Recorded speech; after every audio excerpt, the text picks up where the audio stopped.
Good day everyone. Today, I'll be introducing the documentary Cheer, a Netflix original series released in 2020.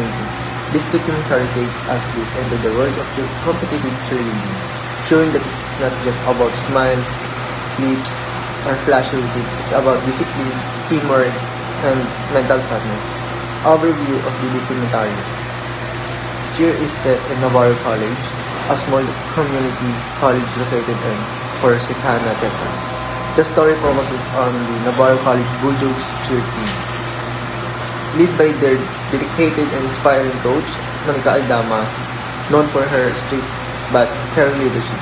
Coach Monica pushes her athletes to strive for perfection as they prepare of the National Cheerleading Championship in Daytona Beach, Florida. Psychomotor learning in children involve developing body coordination and movement skills through consistent training. Cheerleaders progress through three stages. The first is the cognitive stage, where you focus on understanding and learning techniques through your coach by listening them. Second one is the associative stage, where they improve accuracy through repetition. Dito mo na siya, mas na-improve mo na siya dahil sa paulit-ulit mo na siyang ginagawa, and mas nagiging familiar ka na sa mga skills na palagi mong ginagawa. Is the autonomous stage, where movement becomes automatically and confidently. Dito mo na siya na napapractice mo na maayos yung mga skills, mas nakukuha mo na yung mga stunts, napaperfect mo na yung mga movement na ginagawa mo. Skills improve is strengthening through space practice and quality feedback. First is intrinsic feedback. Intrinsic feedback comes from the cheerleaders of sa kanyang performance. Parang self-reflection niya yun sa sarili niya, yung intrinsic feedback, para mas mag-improve siya sa mga ginagawa niya. Next is extrinsic feedback. So dito na pumapasok yung coach, sasabi yung mga mali, ituturo yung mga dapat ituro. Ito na yung may tutulong sa'yo na para makita mo yung mga mali mo. Dito na papasok yung mga coach na kailangan sumunod. For in this part, I will talk about the physical and mental challenges that elite cheerleaders face. First, overtraining is a big problem. Cheerleaders often practice many hours a day to perfect their routines, but without enough rest, their bodies can get worn out. This can lead to injuries and burnout, where they feel extremely tired and lose motivation. That's why rest and recovery are very important. They help the body heal and prevent long-term damage. Cheerleading is physically demanding. Stunts, jumps, and tumbling put a lot of stress on muscle and joints. So injuries like sprains or fractures are common. This shows how risky the sports really is. Next, there's the mental health side. Cheerleaders don't just face physical stress but also academic pressure, because many of them are still students. Balancing schoolwork with intense training can be overwhelming. Plus, dealing with injuries adds another layer of stress. To understand this better, we can look at famous athletes like Simone Biles and Naomi Osaka. Both of them are the top of their sports but have openly talked about mental health struggles. Caused by pressure and stress, their stories remind us that mental well-being is just as important as physical health, even for elite athletes. Social media, body image, and gender norms. Tumutukoy ito kung paano maapektuhan ng social media ang pananaw ng tao sa sariling katawan at kung paano nito pinapalakas o binabago ang paniniwala tungkol sa kung ano ang tama o dapat para sa babae at lalaki sa lipunan. Next, social media and public image. Ibig sabihin nito ay kung paano naapektuhan o nahuhubog ng social media ang tingin o reputasyon ng ibang tao sa isang individual o organisasyon. Halimbawa, kung madalas kang nagpo-post ng mabubuting gawain o positibong mensahe sa Facebook, makikita ng mga tao bilang responsable at mabait. Kaya nagiging maganda ang mga public image mo. Pero kung puro away o bastos na post ang pinapakita mo, maaaring masisira ang public image mo sa social media. Pressure to be perfect online.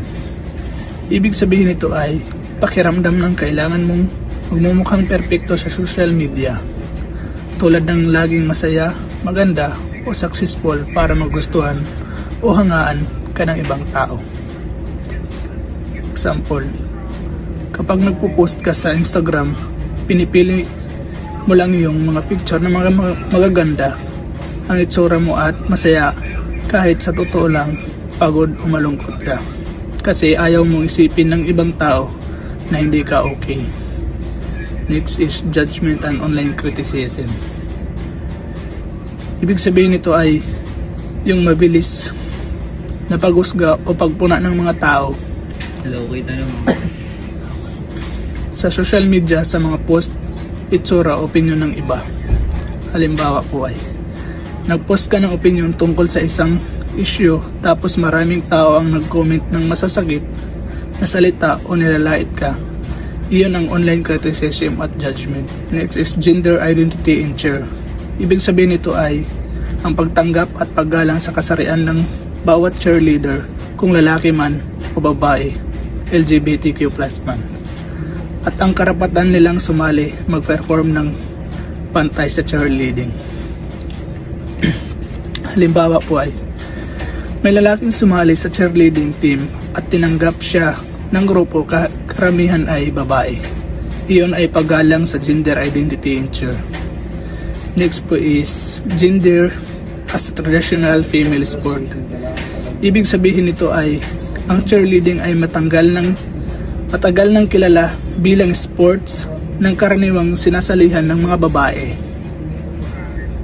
Dahil sa mga galaw, sayaw at estilong madalas inuugnay sa kababaihan.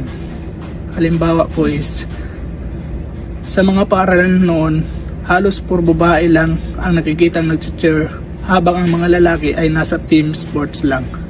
Kaya tinatawag ang cheerleading na traditional female sports. Next is role of male cheerleader. Ibig sabihin nito ay ang mga lalaki cheerleading ay tumutulong sa pagbubuhat, pag-support sa stunts at pagdagdag ng lakas at energy performance ng team. Halimbawa po is sa isang cheer routine, ang mga lalaki ang nagbubuhat at sumasalo sa mga babae. Habang ginagawa nila ang stunts, iyon ang role of male cheerleaders. And lastly po is challenging stereotypes. Ibig sabihin nito ay ang pagsuway o pagtutol sa mga karaniwang paniniwala o level ng tao, tulad ng idea na may mga bagay lang na panglalaki o pangbabae. Halimbawa, kapag may mga lalaking sumali sa cheerleading team, kahit sinasabing pang babae lang ito, pinapakita niyang sina-challenge niya ang stereotype na iyon. Yun lang po. Thank you. Pre-performance mental techniques. Visualization. Team members image their routines, stance, moving effectively before performing. This helps on both confidence, reduce anxiety, and improve performance. Deep breathing helps in control nervous, keeps the body clear and steady under the pressure. Setting a clear end goal like stay sharp and support my teammates help athletes focus on teamwork and performance rather than fear mistakes. Team rituals and communication. Doing pre-performance cuts and group handles of handshake helps create unity and both team spirit. Clear communication builds a trust, ensuring every member feels supported and confident before and during the routine. Team creation and leadership. Team development and peer feedback after each performance or practice. The team discussion what will be can be improved is encouraging growth, mutual respect. Building resilience together, facing challenges, loss, and injuries as group as strangers and emotional bonds so that it needs everyone to bounce back stronger. The coach leads the example, motivating, guiding, and teaching athletes to stay mentally fit and confident and under pressure. Team rituals and communication. Doing pre-performance cuts and group handles of handshake helps create unity and both team spirit. Clear communication builds a trust, ensuring every member feels supported and confident before and during the routine. Pre-performance mental techniques. Visualization. Team members image their routines, stance, going frequently before performing. This helps on both confidence, reduce anxiety, and improve performance. Deep breathing helps in control nervous, keeps the body clean and steady under the pressure. Setting a clear end goal like stay sharp and support my teammates help athletes focus on teamwork and performance rather than fear mistakes.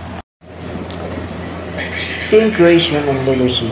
Team development and peer feedback after each performance or practice. The team discussion what it will be, it can be improved is encouraging growth, mutual respect.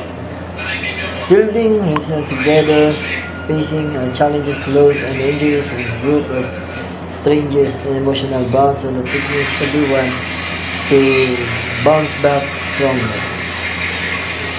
The coach leads the example, motivating, guiding, and teaching athletes to stay mentally fit and confident and under pressure. Hi guys, this is slide 7 of our presentation, the Beyond the Stunts. As we wrap up our presentation, it's important to look beyond the high-flying stunts and polished performances. What cheer shows us is that this sport is about much more than just what happens on the mat. The documentary gives us an honest and sometimes raw portrayal of athletes' lives. Both their triumphs and their struggles, we see how cheerleading is not only physically demanding but also mentally and emotionally intense. One of the key takeaways is the deep respect we should have for cheerleading as a real sport. These athletes train as just hard as anyone in more traditionally recognized sports, often while facing additional pressures related to the performance, identity, and personal history. Cheer also explores powerful themes like identity, leadership, and mental health. We see how coaches become mentors, how teams grow into leaders, and how the team becomes a source of support and belonging in the end. Cheer isn't just about winning competitions, it's about resilience, teamwork, and the strength and takes to push through pain, both physical and emotional. It's a reminder that behind every routine is a real person with a story.